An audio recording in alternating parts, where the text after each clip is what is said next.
So, I forgave my family recently. I gave each one of them a call and pretty much just wanted to say, I forgive you. I don't hate you. And I mean, I still love you, but I just need to still have time to develop a support system and support systems within my life to feel a little more stable and not so vulnerable, because the position they left me feeling in felt very vulnerable. And I still stand by that. But there are still also parts of me that are still hurt by some of the things that they've done in their behavior. And so this is the conversation where forgiveness is not linear. You know what I mean? Forgiveness is healing, and forgiveness is different from alignment. I can recognize what's going to serve me best. For me, I obviously, and I think this is common sense, but you would be surprised, I can't have people, places, and things, any sort of environment in my life that feels hateful, that feels unwelcoming, that is invalidating or misunderstanding me constantly. And that is fucking abusive if we need to keep it real. Like, and treating me like fucking shit and talking down on me. It's been such a journey for me to get to this place. I know I come across strong and like I have it all together. Obviously, for those of you who watch my shit, you know, like I have gone through shit. But like I still somehow seem to have it together and I keep going. And I think the reason why that is because I have had to constantly back myself up, stand behind myself, and transmute everything that ever comes my way. I've been dealing with shit since I was in childhood. And this is where my family will always say that none of this shit ever happened or I didn't know. But there's a difference between not knowing and knowing, having to uphold a responsibility to understand the bare minimum on how to treat a human being. We are not perfect. We do make mistakes, even though nothing is actually a mistake. I asked Spirit when I was in Florida to please interfere and let whatever needs to happen, even if it's crazy and bad, to show me if this is the environment for me. Please guide me onto what choice I have to make. Because it was a very conflicting decision to stay in this environment at my mom's place where we were fighting all the time and she was constantly screaming over me. I felt like I didn't have a voice. I felt like she was always kind of living with these blinders on where it's like, I'm mother, not I'm your mother, I'm mother. Does that make sense? It's almost like this unhealthy power play where you put expectations on me as your son and as an adult. And as a person, you put expectations on me, how to act, who to be, how to work. I think you have certain expectations of wanting your kids to be good and successful people. And I believe I'm both those things. But what I've learned through this phase of forgiving is I can forgive, but I can't put expectations on people. I can't put expectations on people to change, to be better. And apparently, I can't set expectations on people to do the bare minimum, to be civil enough, to always handle yourself cordially, to always control your emotions, not feel your emotions, but control them in a way where you are not trying to hurt the other person. And I don't care what anyone says. My parents, in those moments of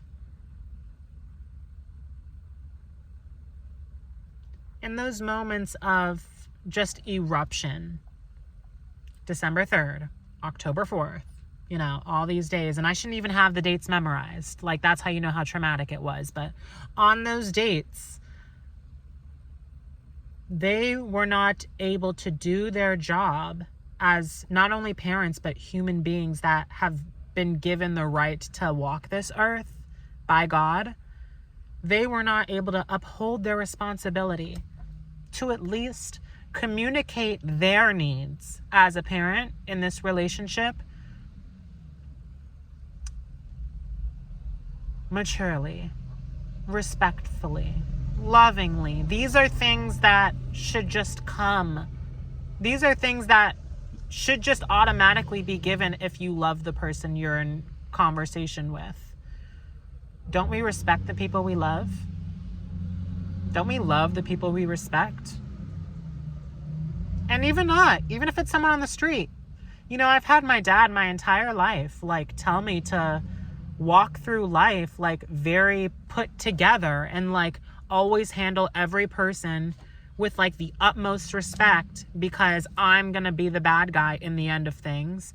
Or I need to kiss ass and people please to be protected in this world. Because if I use my voice, if I kind of just be myself, there's going to be things that come my way that are dangerous. And I can understand what he's saying, knowing his life experiences. I'm capable of understanding his side. But my family is not capable of understanding my side. And I can't stand when people say they understand, like my sister. People say they understand where I was coming from in childhood, but they still show up differently than I do in this world today, and are taking actions and saying things and acting in certain ways that completely go against the understanding of what I've went through. And if you claim that you've kind of went through the same, your entire everything, your attitude, your verbiage, your everything would be different. Everything.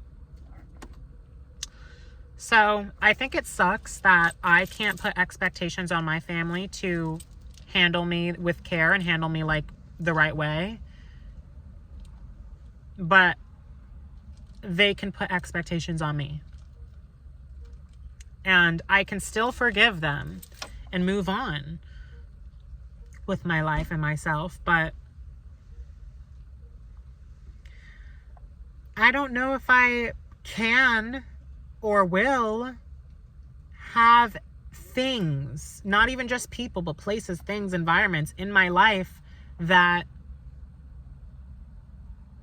put me in that sort of position. I'm all about fairness. I'm all about healthy communication. I'm all about love. I'm all about respect. And it feels like no matter how hard I try to pour love and respect and whatever else into other people, sometimes it's just not met. And the reason why it's sometimes just not met with certain people or places or things is because they haven't met that within themselves. So I can hold compassion, I can not hold a grudge. I'm not holding a grudge against anybody, but I'm still being affirmative and saying what I know I need. I don't need anyone to put my inner child in that position that I was in on December 3rd. So anxious, shaking uncontrollably. I've never had tremors in my life, in my own bed. Feeling like shit. Having my parent call me a disappointment to my face. Why are you entitled to express your opinion in such a nasty way? It's not about expressing your opinion. It's how you express it. And here I am, the child, sitting here having to constantly parent my parents. That's why I've always had to kind of be a parent to myself. I had the wisdom that my parents never had. I didn't choose to have this wisdom. I was just born with it. I was just born with the ancient wisdom, and that's a gift. But being at that position so young, this is just how my life was orchestrated to go. You know what I mean? It's no one's fault. This is all divinely orchestrated for a reason. It's part of who I am. But being in that position from as early as I can remember, even if people don't see it from the outside or subconsciously they don't want to see it, it doesn't change the like narrative I've had within my life of always being like my parent first before my other parents. And not that they were bad parents, not that they didn't parent me, but I was always parenting myself first. They might never see that or understand how this works, but for those of you who get what I'm saying, you get it. I've always parented myself. I've always put myself together. I've always had to be put together and poised and mature and respectful and yes ma'am, yes sir, thank you. I've always had to be strong. I've always had to leave people and places and things behind and kind of just move on. And it's funny, I was looking through these photos and videos of my dog Biscotti, who's back in Florida. My mom got Biscotti October 5th. Or not October 5th, it was September 2nd. So September 1st was another time where she kind of erupted on me and completely went out of line. You guys can go back if you want to see the videos of what I'm talking about. It's in, I want to say it's How I Escaped My Life, part 4 or 5. There's a playlist on my channel. But yeah, I miss my dog. And that's my dog. And like seeing, like I can relive certain moments and like how much love it brought me. And so for her to manipulate me with that love is kind of just what's really damaging. You know, the second day Biscotti was home, I could tell he felt at home. I could tell. And that brought me love. That made me feel even more at home during a time where I didn't really know where home was. I was not quite sure if I was going to move to Florida altogether or if I was going to see how it works, go back to LA, whatever. And to have my mother say, like, I'm going to put him out in the street. I'm going to take him back to the pet store. He's still your boy if you even care. After yelling on me because I didn't want to talk or say anything. It's just like all of these things. And at the end of the day, it's her actions, involving Biscotti or not, that forced me to have to leave for my own self. And I asked the divine for that. I didn't know what I was asking for. Just like when you ask for fame, you might not necessarily know what you're asking for. And that's something that you have to accept. If you're asking for love in a relationship, you might not quite know what you're getting yourself into. And that's the beauty of it, is like it's always something unexpected. But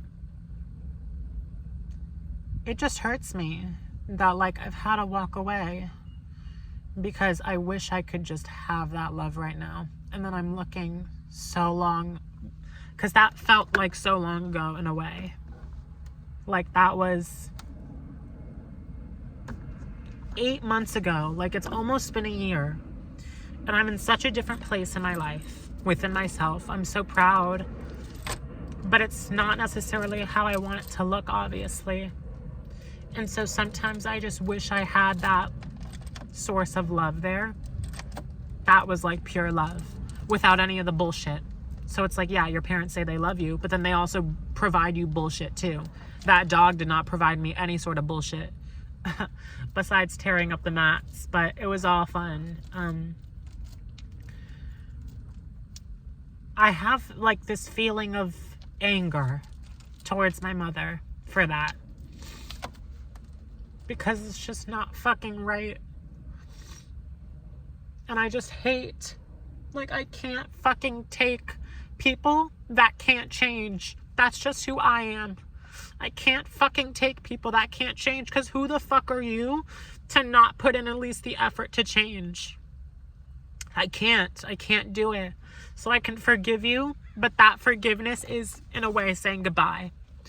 Unless you change. I was trying to get myself on board of saying, like, you know, in the future, like, we might have a relationship. I have to accept if they change or not. But, like, I have support systems in place. Like, yeah, that's great and all. And I still want support systems before I, like, you know, reach out in the future and see if there's change. But point fucking blank period. If there is not change in anyone, you can't fucking come in. Because of the position that you left me in. And only I really know what it felt like. What it still feels like. To heal through shit like this. And to old friends, you're out of it completely. I don't have time to... I just don't have the time or energy to reopen a door that is made out of wood. Family is different. I think anyone could say that. So yeah, it's just funny because I'm in such a better place than where I was. But at the same time, I'm still struggling a lot. And I wish I had that dog to just comfort me. And then I feel into this anger that I could call my mom. She's so happy to hear my voice. Like, both my phone calls with my parents were great. Like, I couldn't complain. And I want to even say that the phone call with my sister went well, although I think she gave me a little bit of attitude at the end. But nonetheless, I don't hold any grudges against anybody. I do wish everyone the best. But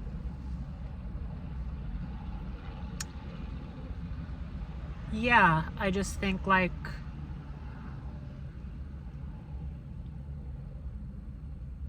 why should I give someone chances and chances and chances and chances? Or why should I even, like, why should there even be a table set for the two of us? Why should there even be a table set for the two of us?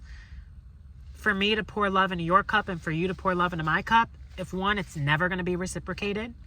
And two, being at that table means there is a potential, there is a risk for you to go to a place that leaves me so damaged.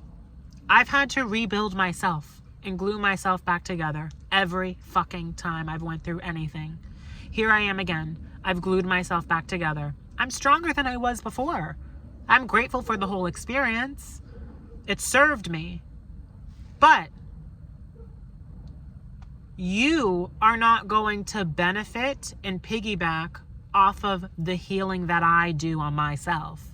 Just because I'm strong and can forgive doesn't mean that I should set this table again for the two of us to sit at. You could erupt worse than last time. I'm in a different place now where I know that I know how to walk away and say no and kind of like stand in my power, but that doesn't mean that I can't be hurt. You can be hurt from the people that love you. Yeah, you can. I'm always going to love these people. I'm going to always love my family. You know what I mean? Which is exactly why you cannot be in my life if you don't change. Because if I open that door again and I set the table, I'm putting my child at risk of being broken into pieces all over again. Even if it's just one fight. I have a sensitive soul. I have a sensitive heart. And I didn't come here to fucking play. This is not my first time on this earth. I don't need to be involved with you, is a very blunt truth of the matter. While I would like to be, I've had tons of families. I've had tons of families. I have had tons of friends and tons of lives. And you think you're going to sit here and treat me like that? And I'm just going to take you back in? And you don't have to change because I'm forgiving enough? I don't want to overgive my forgiveness. I'm still struggling and hurting here. This is exactly why I have to put myself first. This is exactly why. Because I am giving and loving in nature, but also I have to really focus on myself first. Confirmation. I have to really focus on myself first because I'm fragile as fuck. Do you know how many times I've been broken and glued myself back together? Every single time that happens, you get better at it. You're stronger. You're wiser. It helps you, which is why I feel like I've accomplished a lot in my life. I've created a lot. I have done a lot. I don't need my family to validate that statement. I'm validating that statement because only I know my life. And only I know my truth. How you perceive whatever is happening in your life, including the people that are in it, is like completely your experience. And like that applies for every person, including me.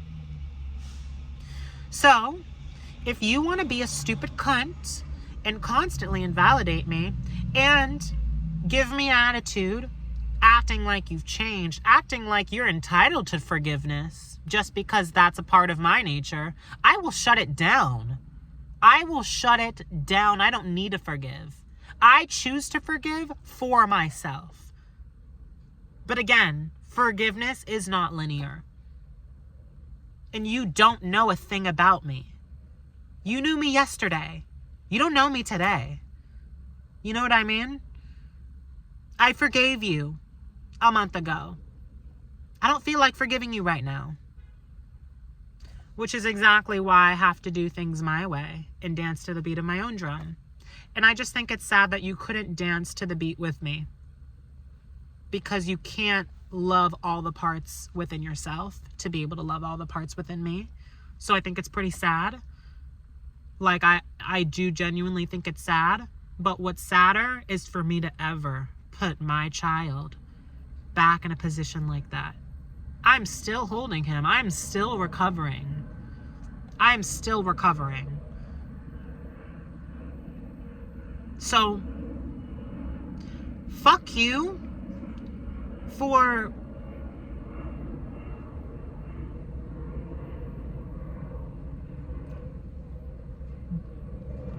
going back to business as usual after what you did. Fuck you for trying to forget what happened. And fuck you for accepting my forgiveness so easily. The fact that and maybe they did feel shame, I'll never know. Maybe they do feel guilt. But in a reconciliation, you should take ownership of that and brief how you felt about your behavior to show that you actually changed and not just, I miss you. I mean, you don't know what I would do without you. I wouldn't want to be here. You're the love of my life. It's like, you love me. I understand. I love you very much too. But do you see how much you're hurting me because you're not willing to go there with yourself? Like, do you really see what's happening here? I know you might have not been prepared to have a child that is like this, but here we are, and we're running out of time here. And your constant lack of change is constantly hurting. But I have to learn to not have expectations, which is why I just close the door and lock it and throw away the key. Because if you're never going to change, and I'm continuing to just evolve and change, what the fuck? How the hell do you serve me?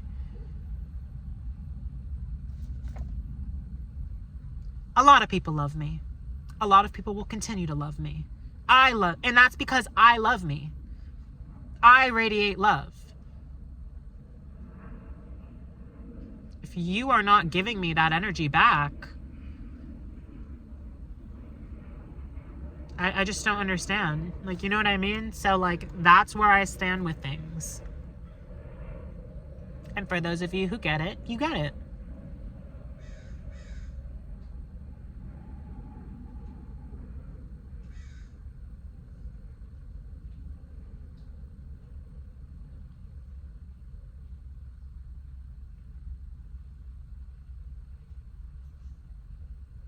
So, yeah. I think that's pretty much all I wanted to really say and get off of my chest. If you've made it to the end, I would greatly appreciate it if you went ahead and checked out my book. It's called The Alchemy of Pain to Power. Read the synopsis for yourself. It's on the website. And yeah, it's just something that I'm really proud of. And I really do think that it would help a lot of people. And I think it's hard for people to initially trust and like make the investment. But I know my power. That power doesn't need to be validated. I know the transformation I went through. I know where I started. Not in comparison to everyone else and where they're at right now. My circumstances in the physical look different than a lot of people's. And it looks similar to a lot of people. And better or worse, or those words don't even really mean anything. But I know where I've started from internally and externally and where I'm at now. And I think the arch of my transformation is something that should be studied. But here is the story for you. And a frame of work that can help you navigate a transformation. Because transformations are fucking intense and they're scary. To shed your entire skin, to step into a whole new reality, to break down your entire foundation, everything you've ever known, to cut the cords with people. Yeah, none of what I went through is easy, but I chose that. I moved towards it intuitively because that's part of who I am and my soul's journey. And this is why I'm here. And if you do feel called towards the energy of the book, I would invest in it. The standard version is $64 and it comes with 10 chapters. And the deluxe version is $84 and it comes with a bonus chapter and a video audiobook. I also wanted to say that you could use Klarna or Afterpay and pay in installments if you're someone that's on a budget. But I just know what's in that book. And there's a lot in there. And this book is not just my personal story. I constantly, every day, I tried to write a chapter when I did choose to. Before I started writing, I would always say, this is the title of the chapter. This is the theme of this section. How can we actually provide merit, or how can I best articulate how I alchemized my own situations for me? Some people don't have these tools. Some people don't know how to transmute shit and alchemize and transform. Some people truly enjoy sitting in the comfort zone and staying the same and saying that they've changed because they changed one thing in their routine. They got a little better with their diet. They're writing now. So like, writing isn't necessarily change. Starting to write when you haven't is a change. But how do we keep the change going? How does the change hit deeper? How do you change yourself on a fundamental level? On a fundamental level. I literally, obviously I know the old me, but I don't recognize the old me when I look at myself today in the mirror. Old me was insecure about my hair, insecure about my teeth, insecure about my body. I was codependent on everybody, trauma bonded to all sorts of people. I had absolutely no self-worth and no self-esteem. I was completely overgiving in nature. I had zero boundaries. I didn't know what boundaries were, actually, at all.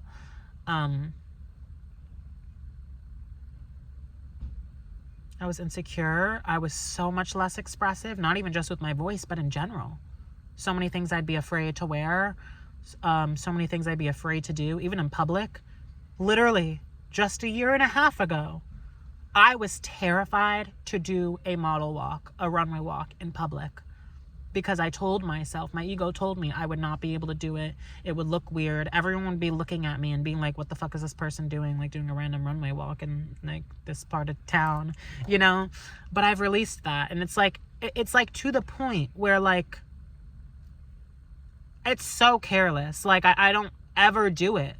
But if I do it, I just like do it and stop. Like it's not even like coming to the forefront anymore for me. so much anxiety and wounds and unhealthy mental programs around fear in people and social anxiety in the world that I've been able to completely shift. And it took me a lot of months while being freshly homeless to write it. And I think for those of you who are digital nomads, you know, and spiritual, you know what it's like when you are first going into this journey. It's like completely cleansing and releasing and purging in a way, because you are starting your foundation from scratch. You only have yourself and your pod or wherever you are. You know what I mean? It's not like finding personality and solace in like the sentimentals and the home and the everything and the friendship. You know what it's like to completely isolate yourself alone, remove and scrap away everything, and like really relearn and reprogram yourself from the ground up. That's so powerful. And I think a lot of more people in this world need that and need to try and be open to it, but learn how. I'm not saying my way works for everyone. It obviously doesn't. We're all different and we're all programmed differently. But I think a lot of people need to hear some of the things that I say in this book, because then they can take it and apply it to their own lives and find a way that works for them, or try my way and it works for you. You know what I mean? Okay, but that's enough about the book. I feel like I've been talking about the book for 10 minutes, but I think I'm gonna end the video because I'm just rambling at this point. But if you stayed until the end, leave a sunflower emoji. Leave a sunflower emoji. And I love you guys. Thank you for always watching and supporting me. And don't forget to always stay true to who you are. Do not apologize for anything. Do not